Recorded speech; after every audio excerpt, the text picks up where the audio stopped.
Hello, New video. Today we're gonna take a look at, in my opinion, my favorite update for the upcoming season is Ursaring. This Pokemon is honestly so much fun for me, and I knew already from the beginning. I told you in all my videos, I think this is a great save-up for the current meta. And I'm totally right with it. Like, honestly, this Pokemon was lovely. This team itself was very good as well. I think I went a total of 7-3 with this team, which is totally fine as I battled against a lot of good opponents. But yeah, honestly, I have to say Ursaring is a fun one. Like, this Pokemon is just so much fun to play. Swift Step here going to be so great on this Pokemon. The pacing is amazing, and you basically always do the right amount of damage with this thing. What of you, of course, have to be a little bit careful about is the squishiness of this thing. It's definitely one of the squishiest Pokemon that I've played recently, but I love it. Like, honestly, this Pokemon is just so much fun. It is just so much fun. So, here, definitely, I can highly recommend you to build this one. It is just such a cool Pokemon. It's just such great coverage. There's next to nothing that really wants to swap into you. It is just perfect, in my opinion, for the current meta and just generally for the Go Battle League. Is it the most broken Pokemon ever? Of course not. It has basically next to no defense, but it's a lot of fun to play and it's a great Pokemon to still run. And so feel free to please copy this team. This team worked out super well. Maybe there are some issues with the team that maybe I didn't really completely see yet. For example, one that I could see happening with this team might be something like a Venusaur. This could be an issue for this team. Didn't see one. But generally speaking, again, I went 7-3 with this team. I think it's a great team. Like, I think it's a great team. I think it works out super well. You have a great balance between, you have squishiness, you have bulkiness, you have baiting out certain type of Pokemon. There's basically everything in this. Like, this is basically a very balanced team that is a lot of fun to play, and it's great for the current meta. And as you're gonna see in the first battle, we're gonna win against this one.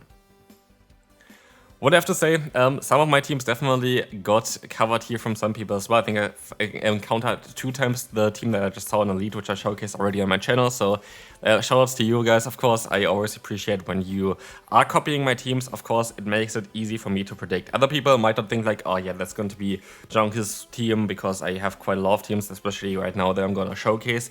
But of course, for myself, I know my teams. I just know my teams. I know how to play against them and how to play with them. So like every single time when you're playing my team against me, I definitely have a little bit of an advantage. Anyway, we're gonna see already what Ursaring can do. Switch advantage and shield advantage at the same time, which is super important because now Diggersby is going to be a wall against it. Not as much as it was before, because now both Fire Spin as well as Bone Club is doing a little bit more damage, but it's still a wall. Like, it is still literally just a wall. In the back, Shiftry, totally fine. I go straight for the Leaf Blade here as well.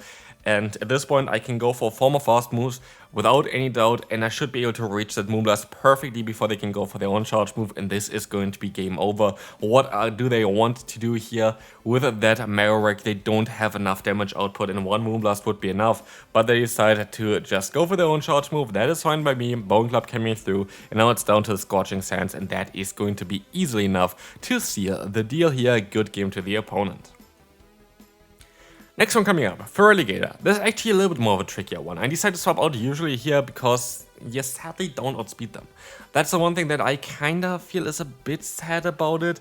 You just barely miss out by, I think, 3 energy to get to your Swift after, yeah, 4 fast moves, so you need 5 fast moves then. At least it is 5 for the first one and 4 for the second Swift, so you are going to be able to catch up to Feraligatr quite easily, and you have a higher attack stat, so if you swap out instantly, you're still going to be fine in basically the 2-shield scenario, I think, against the Feraligatr. But generally speaking, it would be kind of cool if you would be able to do a little bit more with it.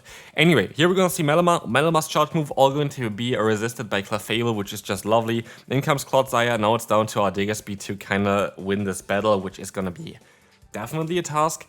We're going to be forced to use a shield here as well. It's going to be the Hydro Cannon from the opponent, and Scorching Sands will very likely just going to get the shield from them, as they're going to rely on the damage from the Feraligatr. The one benefit that we have here, after not getting the debuff again, basically Scorching Sands for me doesn't have a debuff chance. That never happens anyway for me. We're gonna have to overfarm. We're gonna overfarm the biggest amount, which has 4 fast moves here, just so we can definitely guarantee to get another Scorching Sands off against the opponent, and maybe we can even get a debuff. Who knows? Let's find out if we can get a debuff here. Scorching Sands going to connect, and we are actually going to be able to get that debuff. We can catch the move here as well, which is kind of rare, as this is going to be an Earthquake, and now I just have to hope that I can either knock them out or force them to go for a charge move. Both of them going to win us the game immediately, and I make a mistake. I should have just went for the double Swift. I decided to go for the Moonblast. Moonblast is resist, of course, and so Swift would be a bit better, but I thought I can just get one move off anyway. And so they barely win here because of my mistake. If I went for a Swift, I think I would have been fine. If I went for 2 Swifts, I mean, but I didn't, and so that is on me. So I could have even went 8-2 with this team, which is definitely kind of showcasing again on how dominant this one is. Here, I made a little bit of a mistake. I could have stayed in for a bit longer with my Clefable, wait until they go for a Psychic Fangs and then swap out. I think this would have been the better play, but I swapped out straight away and into my Diggersby, which will allow me to go for the Scorching Sands, which would do a ton of damage, but as you're gonna see here, it's not going to be enough. So if I stayed in, maybe went for a charge move and then swapped out, I would have been fine. But then again, we have now a 50-second switch clock, and honestly, I really enjoy the change. I hope that they're going to keep it like this, maybe even go down to 45 seconds.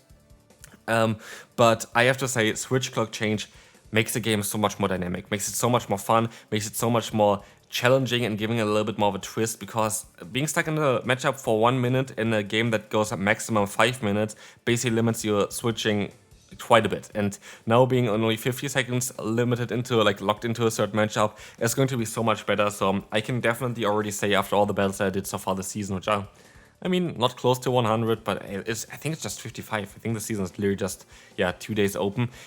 Basically, I definitely can say that I enjoy the switch clock a lot. Let me know in the comment section what is your opinion about the current season. One thing that I definitely can say, which I also stated already in several videos before, I think Matchup buff was a bit too much. I think they kinda should nerf it a bit. They can either nerf it by 1 damage or 1 energy. I feel like both of them would be kinda fine. But I feel like, the Matchup buff is the only thing that I'm feeling a bit, I don't know, not sure about, I guess. But anything else I think is going to be definitely also long-term way better than what we had before. Okay, we're going to have Malamar now. We're going to see also the swap into the Germnaa here, which we can try to retaliate with our Moonblast. Moonblast is going to be a great move here, as you're going to see here. They're going to be able to get them very, very low. And I decide to go for a shield, because anything that the Malamar is going to go against, like force, going to be resisted. So it's going to be definitely a bit better for us to just use a shield here. I'm going to try to get a shield from the opponent as well at this point, which does work out. And I'm going to swap out straight away to catch a potential move as well on our Ursaring, which maybe was not the best play. It's going to be the play rough here. Could have also decided to maybe even go into our Diggersby, but we can still reach that Swift, and the Swift is just barely going to be enough to knock them out. And so we're going to be able to align ourselves. And alignment is going to be key here, as we resist everything from the Malamar on our Clefable.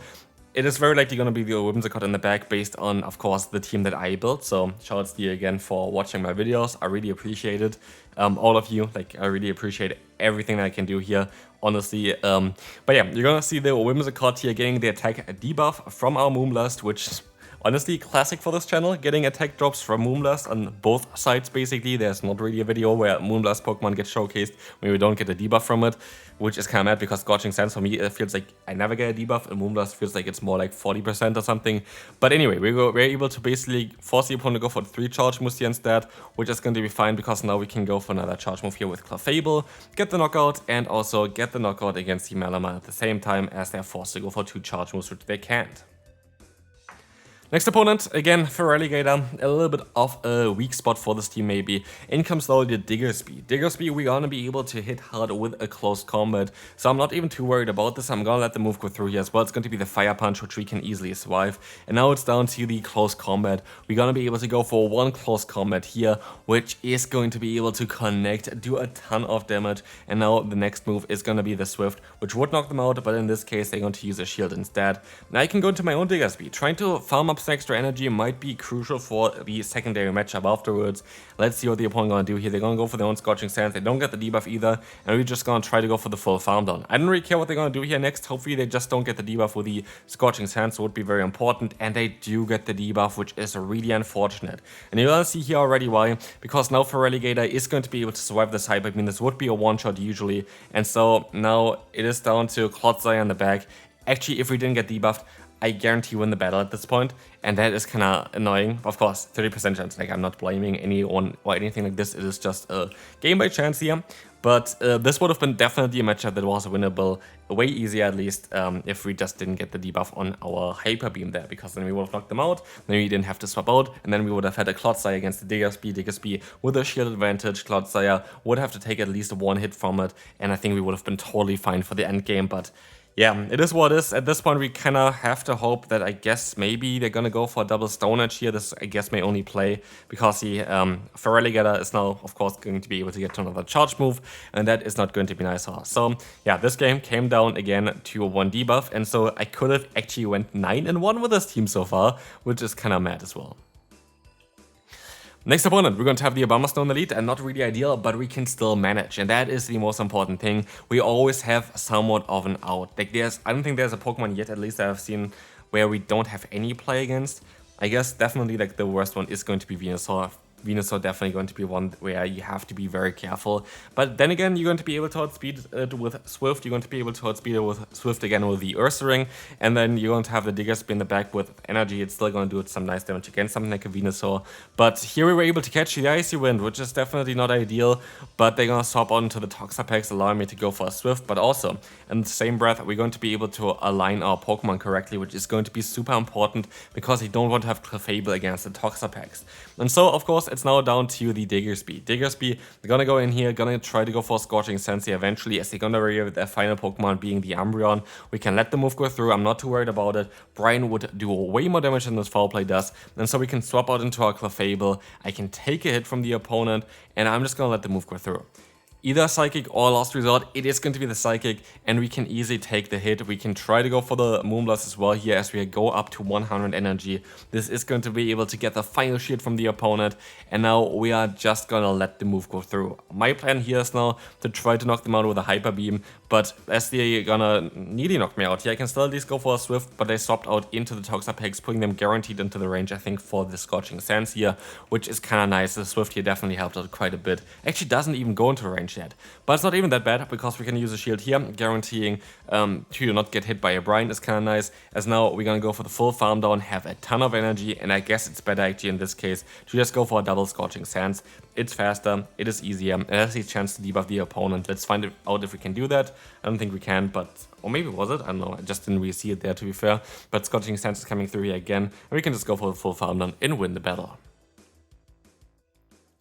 Malamar the lead, what an interesting one here. Let's see what's swapping in here. It's going to be Diggersby, and that is actually going to be quite more of a different matchup for us. What we can do though is we can go and chip and dip. We're gonna take a Moonblast onto them and gonna go into our own Diggersby here, where you can try to go for a Scorching Sands as the opponent tries to do the exact same, trying to get the debuff here, which they don't. And I decided to go straight for my Scorching Sands as well because I feel like this kind of puts them into range where I might be able to fully farm them down, and I kind of want to get some energy as well before the Malamar comes back in, as you're gonna get the attack drop here. Actually, you got, I think, twice already the attack drop here, which is kind of nice. And that's going to be actually quite impactful as well, as now we can still hit this Hyper Beam, which we usually would have not been able to do. And this is going to now connect, never mind, getting at the shield here, which is fine. But it is now down to Clefable.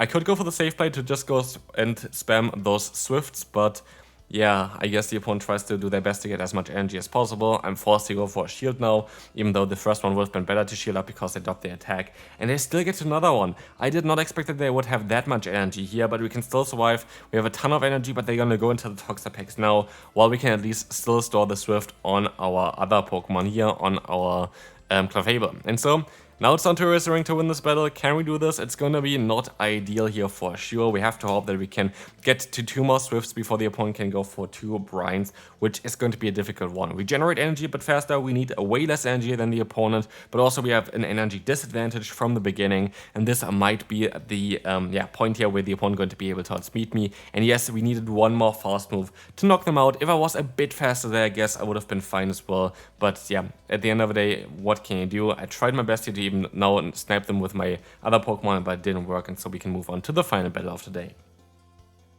We're going to have the Azumarill against us. That is going to be a matchup where you can again just stay in, and again, as said before, Moonblast usually gets some debuffs for me, and so we are not going to get one here. Which is fine, which is totally okay. We are going to be fine here. We are going to see the Play Rough coming through, getting some nice amount of damage onto it, and we can just go for another Moonblast here, which is going to get no debuff. But it's fine. We're going to have a Sableye against us, and we have 2 normal types in the back, but Ursaring definitely is forced to use a shield here. You might think, oh no, only moves are resisted, and especially for the people that don't know Pokemon Go too well, oh no, fighting type move against the ghost type Pokemon, that does nothing. You're sure about that? I don't think so. That actually did quite a lot of damage there, I would say. And so Ursaring is showcasing again its strength. Like, that is ridiculous. Here we see already another KO from the Ursaring here, basically. You can see a Zero. We can go for the full farm down. And they're going to reveal the final Pokemon being that Decidueye. And it is actually a great matchup for Ursaring because of the Shadow Clad damage, and of course the opponent here is going to have Frenzy Plant against our Digger Speed, but actually it's great for this team as well that they are running Astonish, because Astonish is just going to be so much better for our backline. It's not over yet. The opponent makes a great call there by going for the no shield against our charge move here. If we would have had Fire Punch, the opponent would have went down already. And so it's down now to our Ursaring, and we can trick them a bit. Because I went straight into my Clefable, I can actually swap out now, go for the double Swift, and the opponent can't do anything unless I want to swap out here, which they do not. And so the Swift is going to be able to take the knockout against them, and this is going to be a very good game as the opponent has nowhere to go. And this is going to be it also for this video. Hopefully you enjoyed this one. Honestly, I love Ursaring, a really cool Pokemon. Yeah, definitely build one. See you then. Bye bye.